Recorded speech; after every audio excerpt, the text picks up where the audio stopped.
Hello, beautiful people of the internet. How are you doing today? My name is Jackie and welcome back to my YouTube channel. Today in this video, I'm going to be doing the Tudor Queens book tag. I was tagged by Tori from Hufflepuff Discovery. Thank you so much, Tori, for tagging me. I will link her video and the original tag in the description. This is a book tag inspired by the 6 wives of King Henry VIII with a bonus question inspired by Henry as well. If you have watched my videos in the past, you probably know that I am obsessed with the Tudor era. It's one of my favorite eras in history. I have been interested in Henry VIII and his wives since I was in elementary school, probably, because when I was very young, I would read historical fiction books about the Tudors, and that just resulted in my lifelong interest in this time period. So I'm very excited to be doing this tag, and I will also be sharing some of my thoughts about the 6 wives as we go. So let's dive right in. So the first of the 6 wives is Katherine of Aragon. You probably know Katherine of Aragon's parents, the Catholic monarchs Ferdinand and Isabella of Spain. Katherine was the first of Henry VIII's 6 wives, and actually before she married Henry, she had been married to his brother, Arthur, who was supposed to inherit the throne. However, Arthur died young, and so Katherine later remarried Henry. When Henry wanted to divorce Katherine, he later said that because she had been married to his brother previously, the marriage was unlawful, and when the Pope refused to give him this annulment, he decided he was going to start his own church. As one does.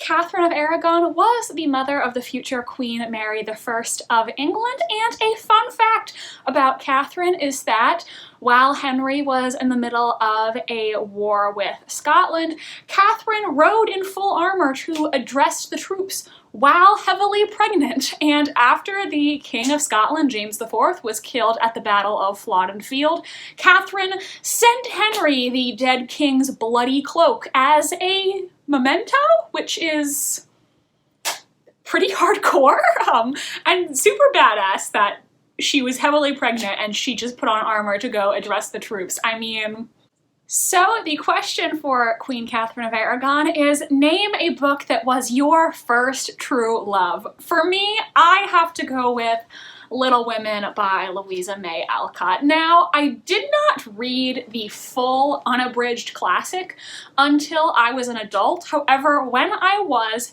a very young girl, I had an illustrated edition of Little Women. It was an abridged version of the story. Some of the book was rewritten to make it more simple for a modern day child to understand, but I absolutely loved that illustrated classic. I read it so many times.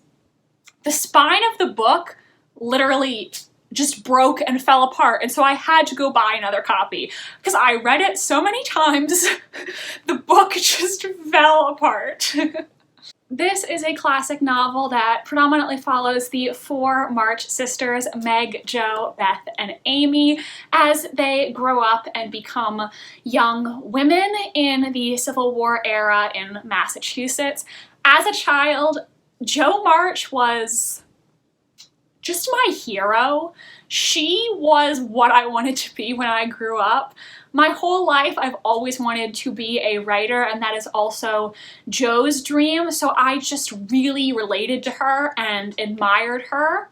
Now, as an adult, I think I have a deeper appreciation for the other sisters as well, but I will always look back on this book with fond memories and remember how much I loved the story and Jo March in particular when I was young. Next up, Henry VIII's second wife, Anne Boleyn.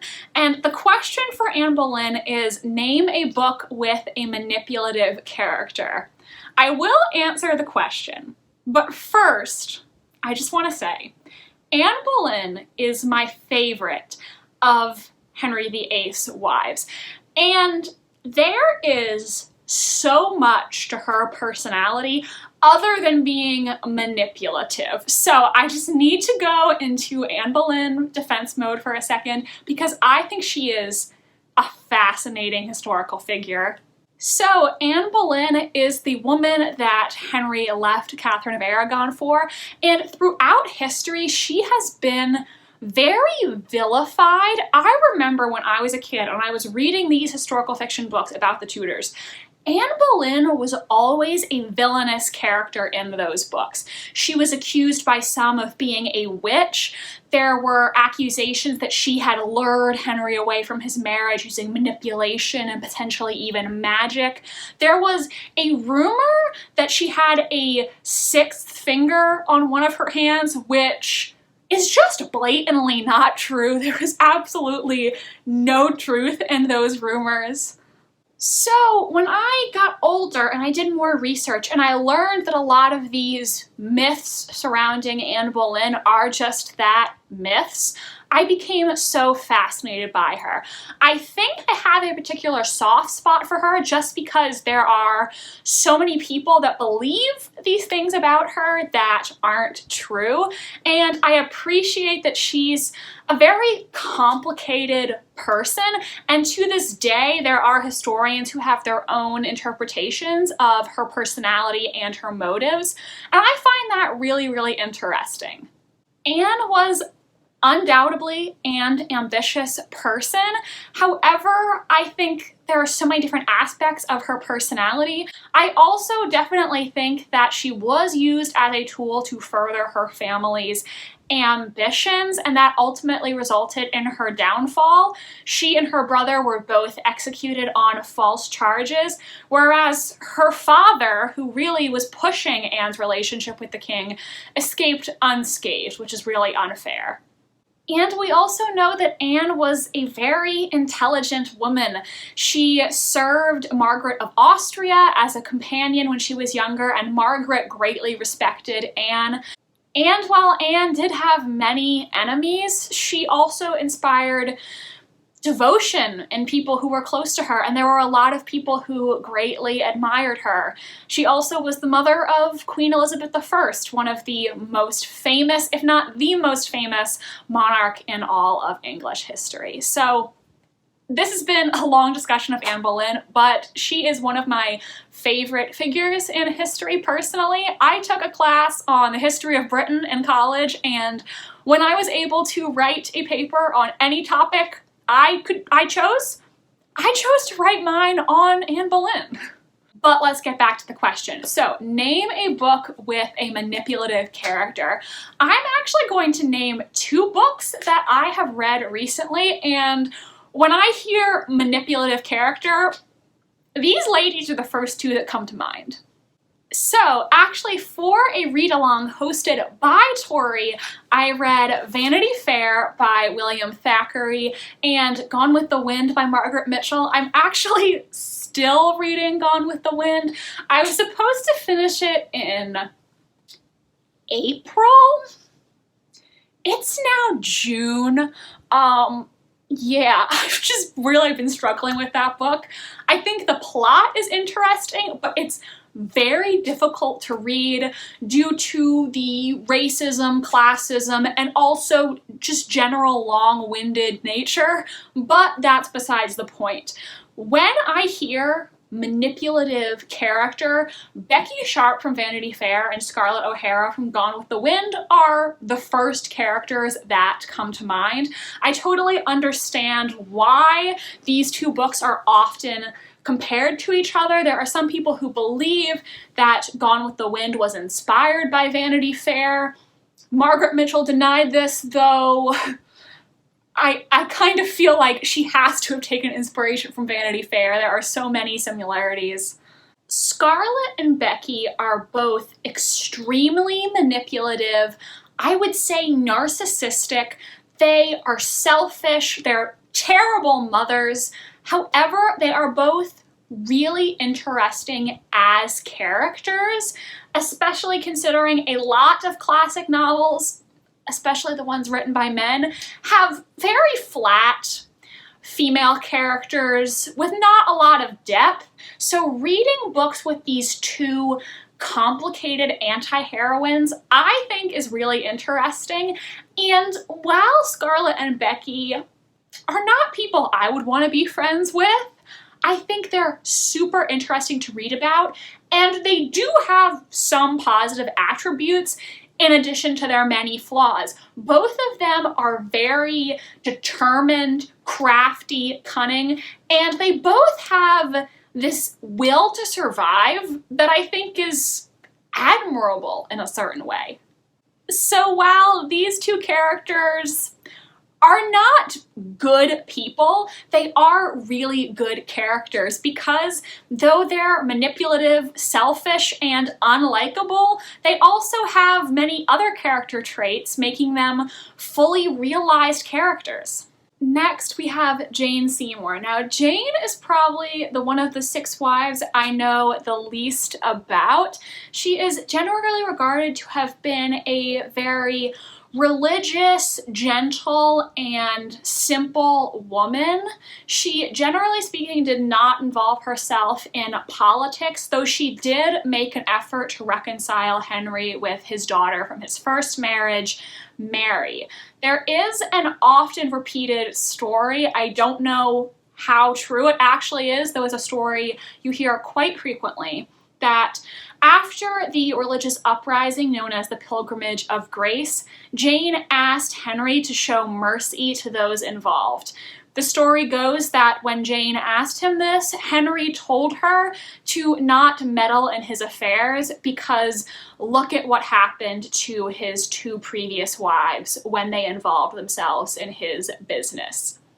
And if he actually did say that, that is a very clear threat. So if this story is true, that definitely gives me a lot of sympathy for Jane, and I think it would make sense then why she would generally keep her mouth shut regarding Henry's political decisions. Knowing how this man treated his previous wives, I would imagine being married to him could be really scary because you don't know what'll happen to you if you displease him.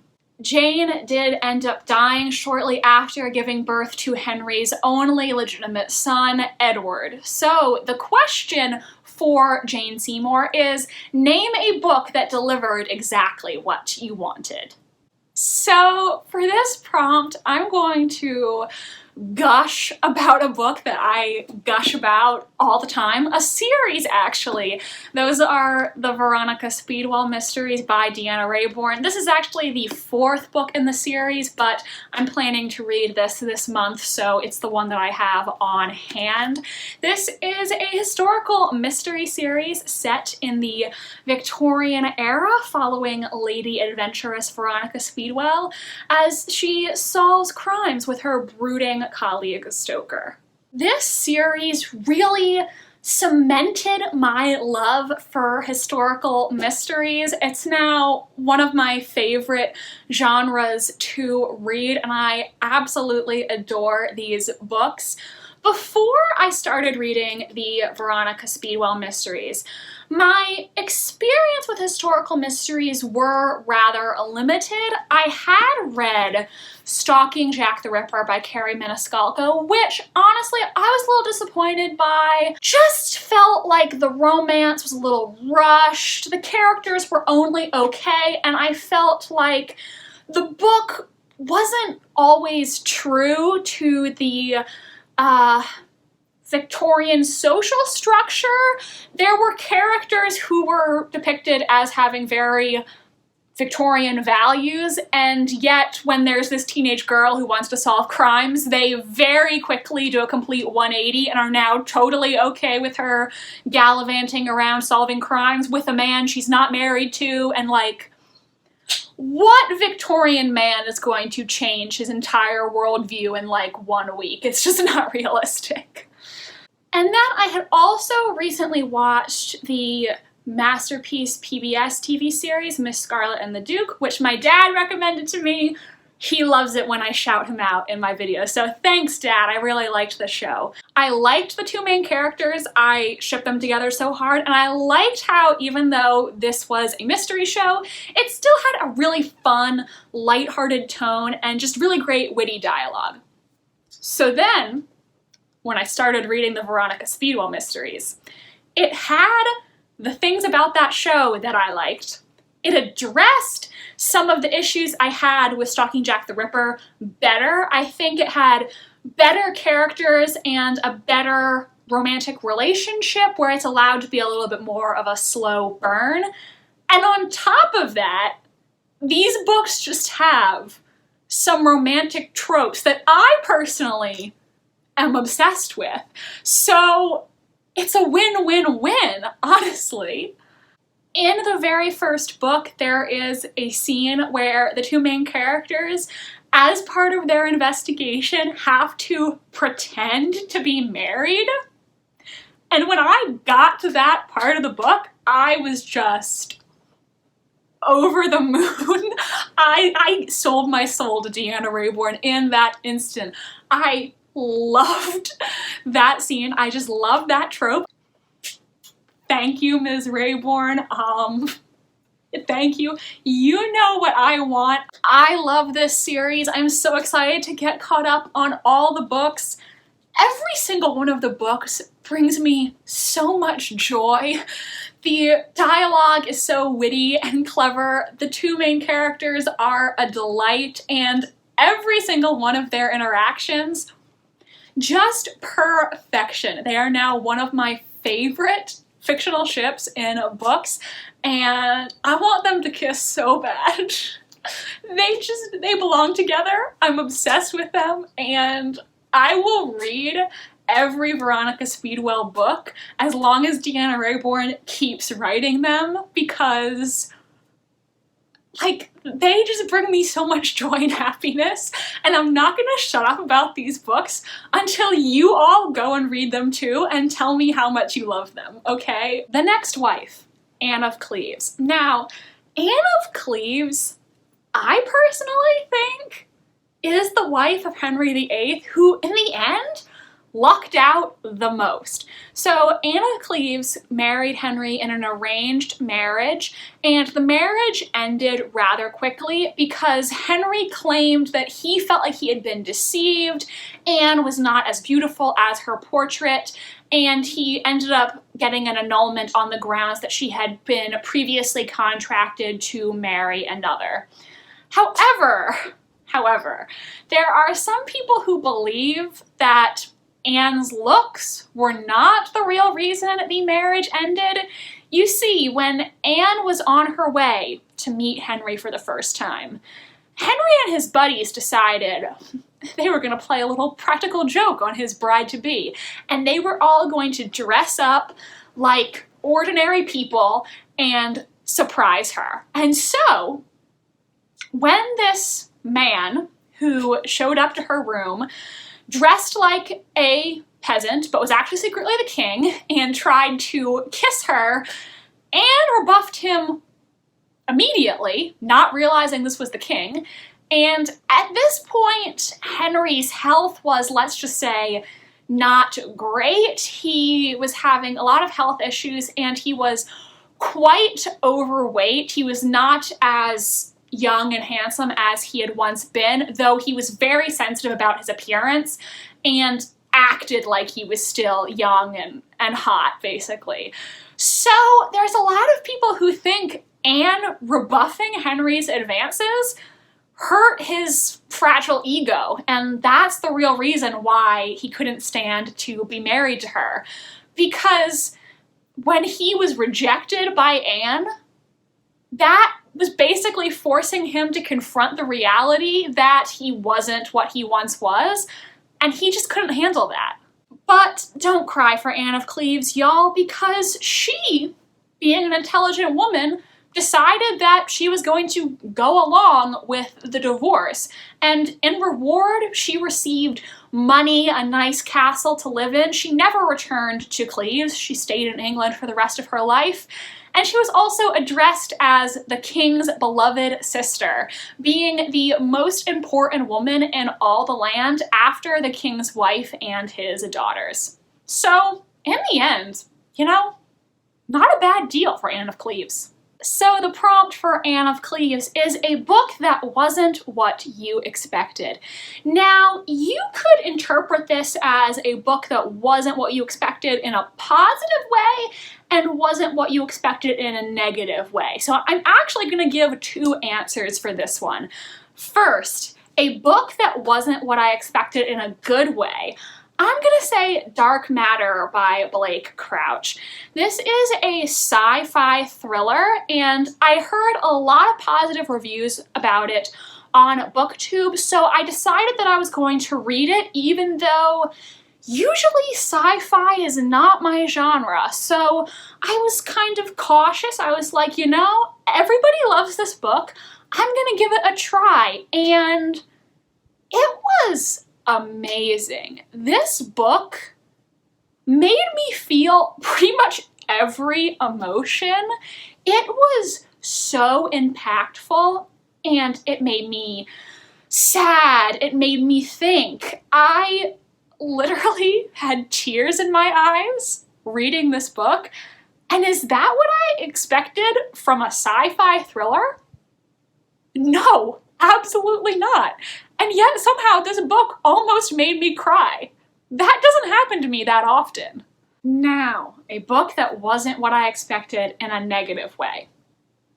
I have an unpopular opinion, but my answer for this one is Sadie by Courtney Summers. I know, everybody loves this book.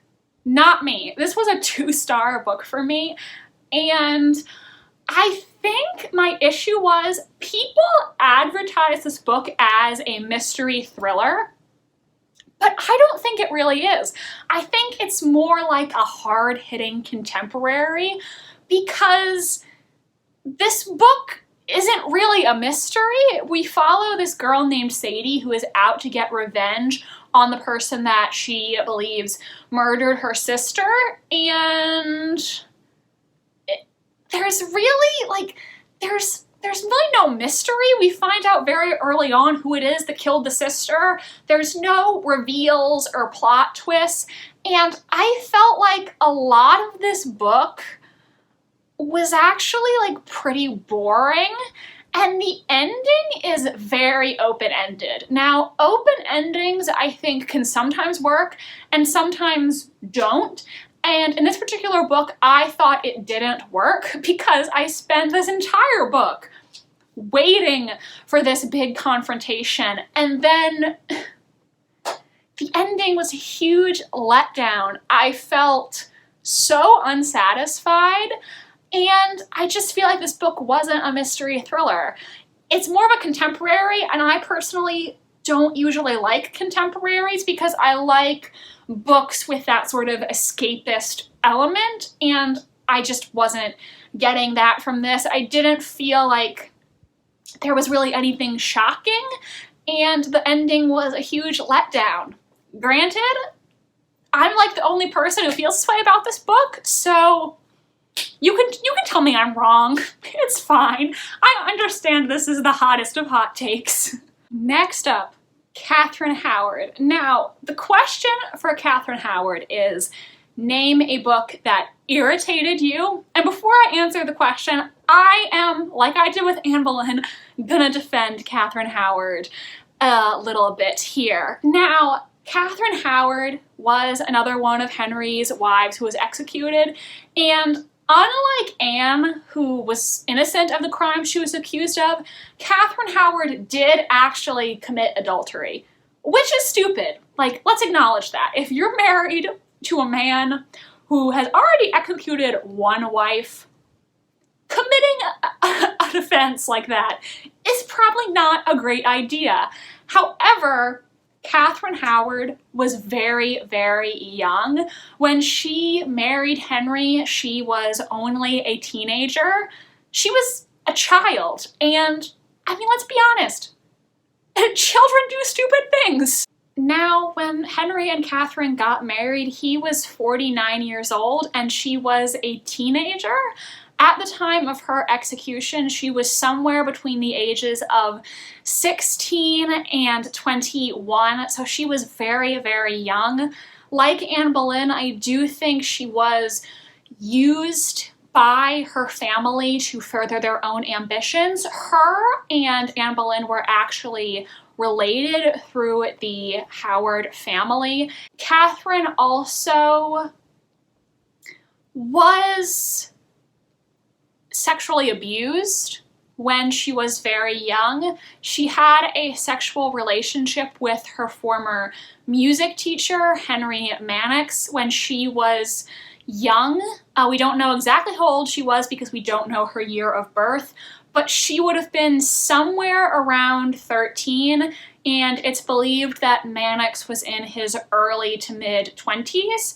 So this kind of behavior is what we in the modern day would now refer to as grooming, and who knows what that experience did to her. I really view Katherine Howard as a tragic figure in the end. But anyways, the question is a book that irritated you. And again, this may be recency bias, but the book that I'm going with is Ariadne by Jennifer Saint. This book is advertised as being a feminist Greek myth retelling in the vein of Circe by Madeline Miller.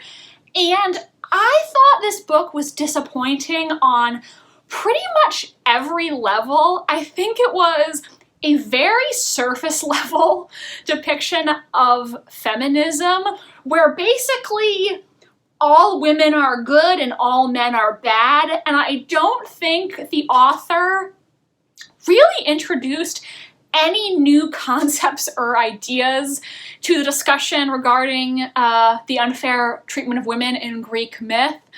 I thought the ending was really depressing, and you know, one of the things that I love about Circe, I know not everybody loves this book, but the reason I loved it is because I felt like Circe was a very fully realized character, and though this book did not shy away from difficult subjects, it also had a semblance of hope. And I felt like Ariadne was completely stripped of hope, and that's just not the kind of book that I want to read, because life is really, really hard. And so if you're going to write a retelling of a woman's story, she's already suffered in the original myth. Let her have a more hopeful ending. I will link in the card the wrap-up where I discuss Ariadne, because I went on a full-on rant in that video. So if you want to hear more thoughts, just go watch that. I was very heated. This book really let me down. Finally, we have Katherine Parr, the last of Henry VIII's wives. And Katherine is one that I honestly have mixed opinions on. After Henry died, she remarried Thomas Seymour, who, yes, was the brother of Queen Jane Seymour.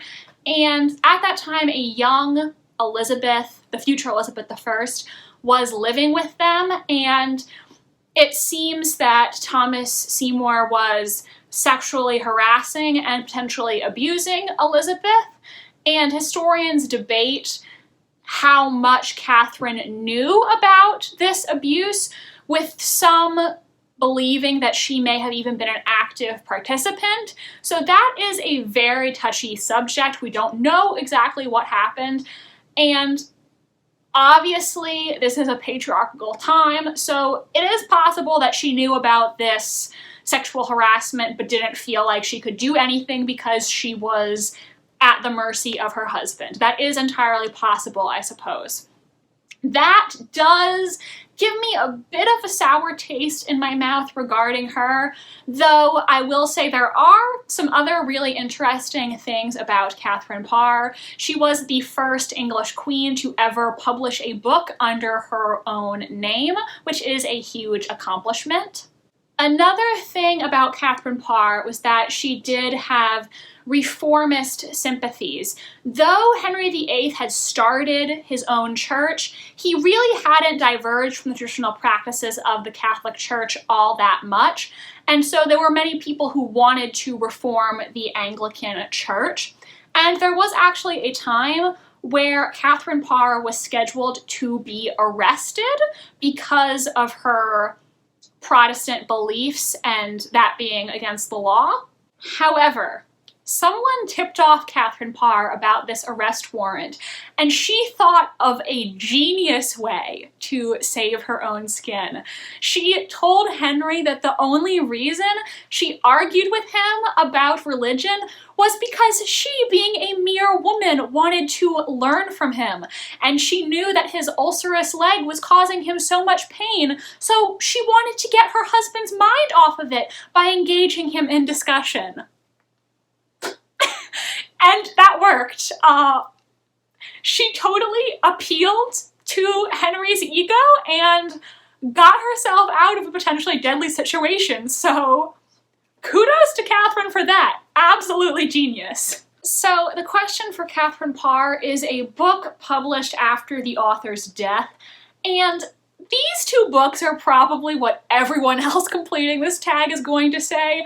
I tried to think of a more original answer, but I'm not sure there's another book that I've ever read that was published after the author's death, at least not that I could think of. So I'm gonna say the same thing that probably everyone else is gonna say: Persuasion and Northanger Abbey by Jane Austen. Jane Austen is my absolute favorite author of all time, and both of these books were published after she had died. Northanger Abbey she actually wrote very early on in her career. I believe it was the first novel she ever wrote, though it was not published until after her death, whereas Persuasion was the last one that she completed before dying.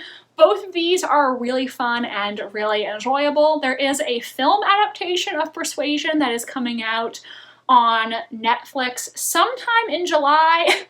I don't know if it's going to be any good. I'm a little concerned. It stars Dakota Johnson, and the filmmakers have discussed that this is going to be a modern adaptation of Persuasion, even though it's still set in the historical time period, and I'm just worried they're going to make the character of Anne Elliot into something she's not, in an attempt to be feminist, and I'm a little nervous about it, but I'm still gonna give the movie a shot. And hopefully I'll be wrong. Hopefully it'll be a great adaptation. But I don't know.